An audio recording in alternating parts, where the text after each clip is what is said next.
Hello friends, my name is TheRealEmile and welcome back to Forza Horizon 2. In today's video we have the new car pack, the July car pack or the IGN car pack, depending on which way around you want to say it, is now out and is available for £4 here in the UK or $5 out in America. I believe it would be about €5 as well if you are in continental Europe. So anyway, in this pack we have 6 cars and we're going to have a quick look at all of them and drive one of them.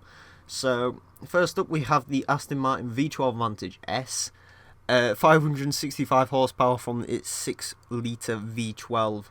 I've only started to like the Vantage very recently and I do have to say I'm very pleased to see this car in Forza Horizon 2. Unfortunately it is the S model.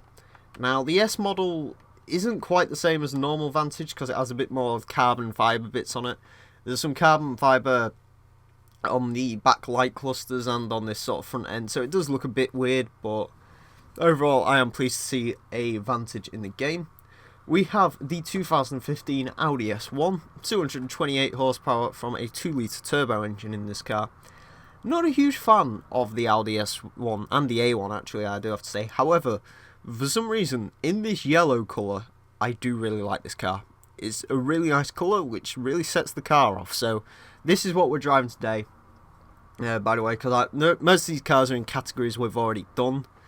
And also, one of them's terrible, but we'll get onto that later.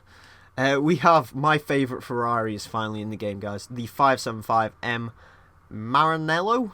There we go, I can say it right. I took three takes trying to say that. But anyway, 508 horsepower. I believe this has a 5.8 litre V12. Yeah, this is my favourite Ferrari. I think it looks absolutely fantastic. If I was going to go and drive anywhere in a Ferrari, this is the Ferrari I'd take.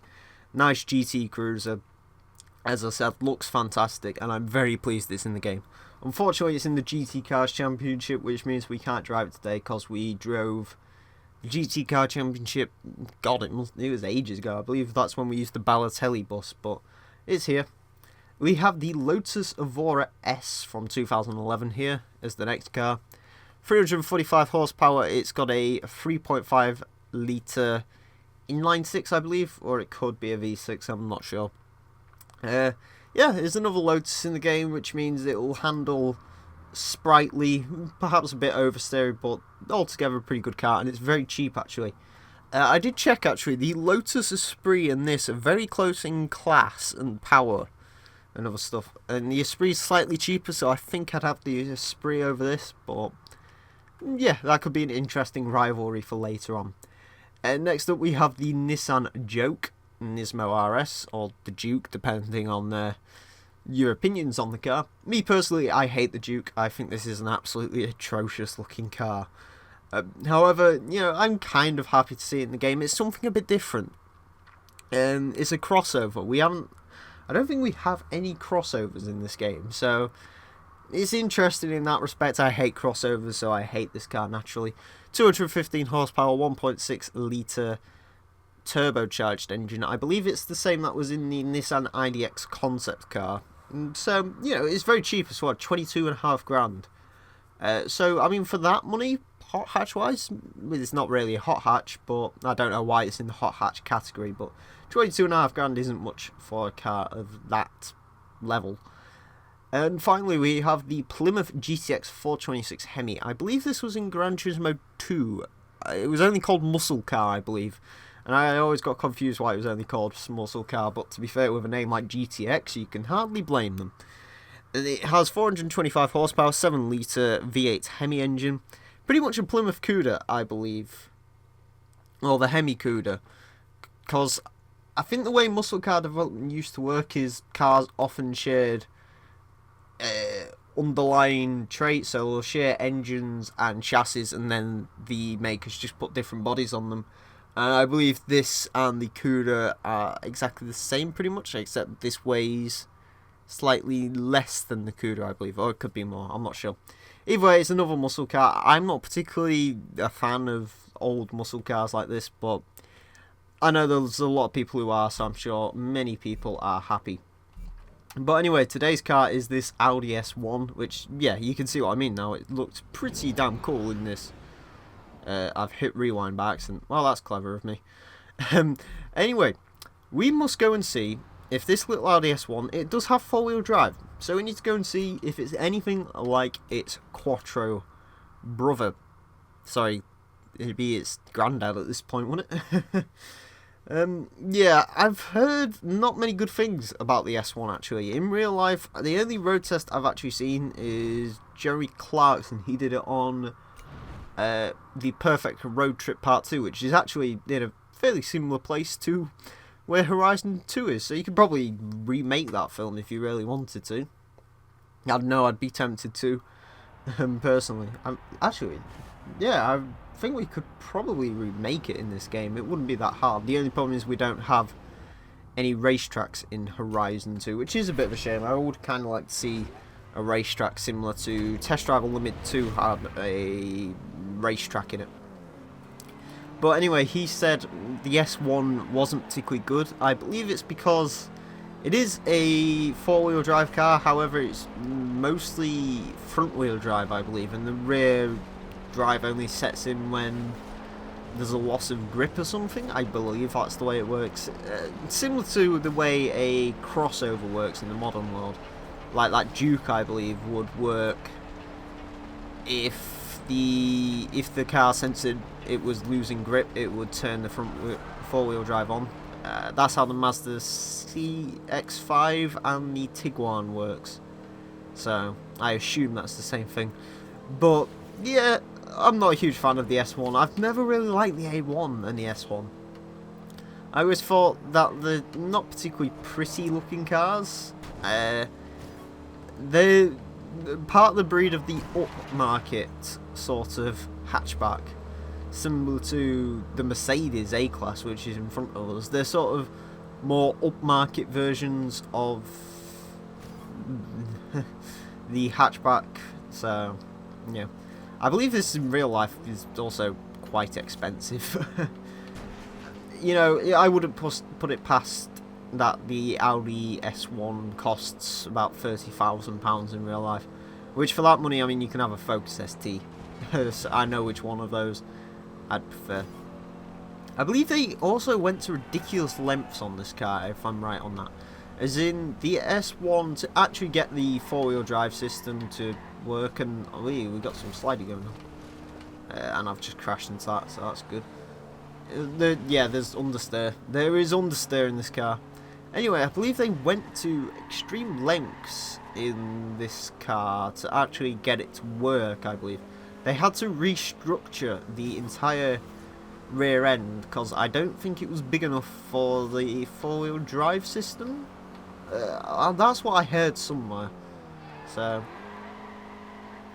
I don't know why they'd go through that much effort to create a hot version of this car, but either way, there goes a Focus RS. I think that's what we're going to be using in the next episode for anyone who's going to stick around for that, which is usual for these DLC videos. People usually don't, and I'm completely fine with that. You just want to come here, find out if the DLC is worth getting, and all that. Ooh, God. But yeah, this S1 might need some upgrades. Now, I will admit that's not actually the S1's fault. It's actually a low B-class car, this, so I may have, you know, a slight bit taking it out of sort of its comfort zone of just being more of a cruiser instead of a hardcore B-class race vehicle, because the A45 AMG is at the top of B-class, and that's kind of leaving it for dead at the moment, but we'll have to wait and see. Yeah, I don't know what to make of the S1. It's a very weird car to drive this. When I was driving it down here to Castelletto, I did notice this car has a very strange way of taking corners.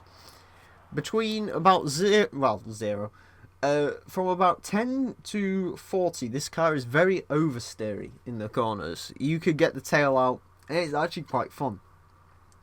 Between 50 and 100, or 90 actually, 50 and 90, it drives relatively well.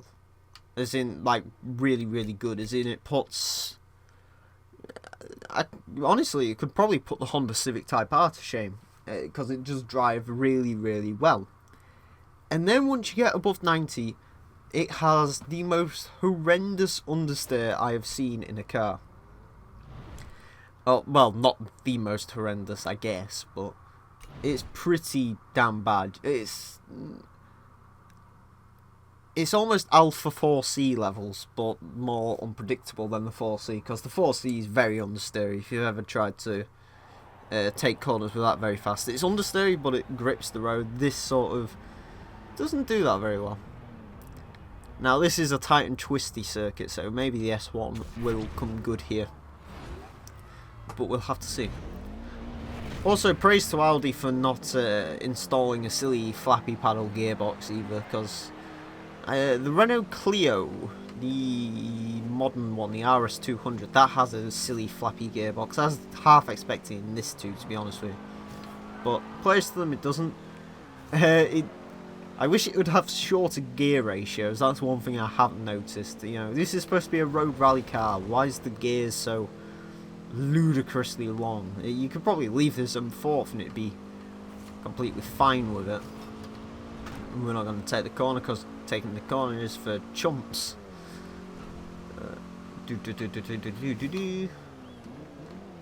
Brake. There we go.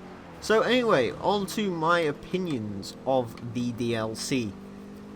Overall, I think this is a pretty okay pack.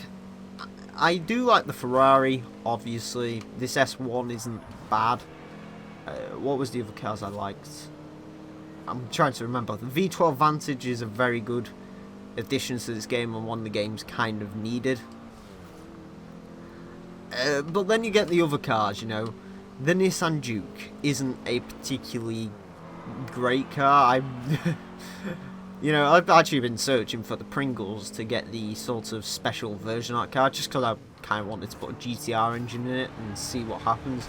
But I mean, short of doing that, I'm not interested in that car. I'm just really not. The Juke is not my sort of car. This S1, you know, I think it's a good addition to the game. A lot of people probably wanted this. Me personally, I'm not a huge fan of the S1. So it makes very little difference to me the fact this is in this game. It's probably going to get used in this video and then stay in my garage for the rest of this game's lifespan. And finally, the Plymouth's another car I'm not hugely excited about. The Plymouth, you know, I probably get a lot of flack for this, but it's like the sort of S14 argument. I don't think this game needs any more muscle cars. It's got enough, you know. That Plymouth is essentially a HEMI CUDA. Just use the HEMI CUDA. Yeah, I mean, yeah, sort of my opinion on it. But overall, pretty decent pack. I would recommend it, kind of. If you like me and you like the Ferrari, that is a free car. The free car is the Ferrari, so maybe that's all you want from the pack. That's probably really all I'd take from the pack, but you know, I sort of buy these packs because it's kind of my job, so yeah. But yeah, overall, I find it hard to recommend. As an absolutely essential piece, no. But is it as a top-up pack? Yeah, definitely. This pack has satisfied my needs. I like the diversity of it.